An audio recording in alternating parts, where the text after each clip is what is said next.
یہ ایک دیکھا جائے تو خطرناک چیز ہے، کیونکہ جب چیزیں آپ کے کنٹرول سے باہر چلی جاتی ہیں تو ڈیفینیٹلی آپ ان کو ٹریک نہیں کر سکتے، آپ ان کو چیک نہیں کر سکتے۔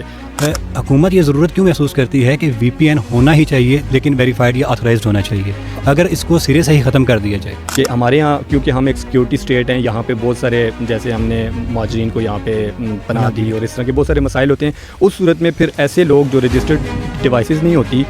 جو گورنمنٹ کے پاس ان کا کوئی اعداد و شمار نہیں ہوتے، وہ پھر آپ کے کرائم میں استعمال ہوتی ہیں۔ تو اب جب یہ کامن ہو گیا، لوگوں میں استعمال ہوا، تو اس کے نیگیٹو امپیکٹ بہت زیادہ آنا شروع ہوئے۔ جو آپ کی کرائم کی ریشو ہے، جو سائبر اٹیکس ہیں، وہ وی پی این کی وجہ سے بہت زیادہ آنا شروع ہوئے۔ جو ہمارے انسٹیٹیوٹس کے اندر سائبر اٹیک ہوئے ہیں پچھلے ایک سال میں، تقریباً 3.5 ملین کے قریب اٹیکس ہوئے ہیں، سائبر اٹیکس۔ ان اٹیکس میں 48% جو اٹیکس کیے گئے ہیں وہ وی پی این کا استعمال کر کے کیے گئے ہیں۔ اب آپ اندازہ لگا لیں کہ یہ وی پی این کتنا خطرناک ہے، جس وجہ سے گورنمنٹ نے یہ سخت میئر لیا ہے۔ یہ وی پی اینز کس طرح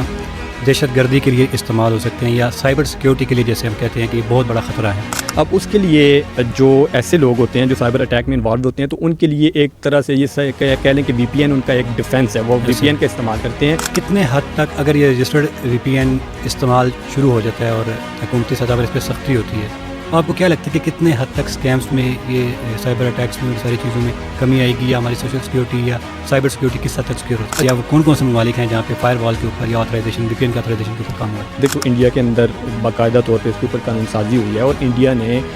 جو مائکروسافٹ اور اسپیشلی یہ جو گوگل ایپس ہے، ایپ اسٹور اور ایپل اسٹور کو اپلیکیشن دی، لیٹر لکھا کہ یہ جو وی پی این کی اپلیکیشنز ہیں یہ ہمارے ملک کے لیے خطرہ ہیں، ہمارے ملک میں ان کا نیگیٹو استعمال ہو رہا ہے، ان کو بند کیا جائے۔ تو اس طرح کی چیزیں ہر ملک اپنی ڈیفینس کے لیے، اپنے سیکیورٹی کے لیے اور اپنے مفاد کے لیے اس طرح کی چیزیں کرتا ہے۔ یہ صرف انڈیا نے نہیں کیا، اگر آپ دبئی چلے جائیں وہاں پہ بھی یہ ہے، ایران میں ہو رہا ہے، اس کے علاوہ اب چائنا میں ہو رہا ہے، سعودی عربیہ میں ہو رہا ہے۔ میں کسی وی پی این کی وجہ سے، ان رجسٹرڈ وی پی این کی وجہ سے کسی بھی